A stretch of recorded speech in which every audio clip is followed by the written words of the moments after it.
জেলা পুলিশ নরসিংদী ক্রমাগতভাবে আপনারা দেখেছেন যে ক্রমাগতভাবে চুরি, ডাকাতি, ছিনতাই, মাদক এর বিরুদ্ধে অভিযান পরিচালনা করে আসছে। আমাদের এই ধারা অব্যাহত থাকবে।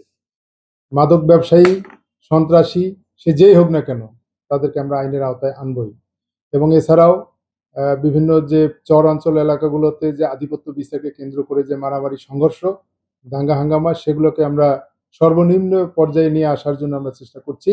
আমরা মাদকের স্পটগুলো আইডেন্টিফাই করার চেষ্টা করছি এবং যেখানে, যেখানে চুরি, ডাকাতি, ছিনতাই হচ্ছে সেই স্পটগুলো চিহ্নিত করে সেখানে টহল বৃদ্ধি করা, নজরদারি বৃদ্ধি করা এবং সংশ্লিষ্ট যারা এইটার সঙ্গে জড়িত তাদেরকে আমরা আইনের আওতায় নেওয়ার অভিযান শুরু করেছি এবং এই অভিযান আমাদের অব্যাহত থাকবে। এছাড়াও শহরের বিভিন্ন জায়গায় যে যানজট হচ্ছে, এই যানজট নিরসনের জন্য আমরা পরিকল্পনা হাতে নিয়েছি। আমরা চেষ্টা করছি যে যানজটটাকে একটা সর্বনিম্ন পর্যায়ে নিয়ে আসার জন্য।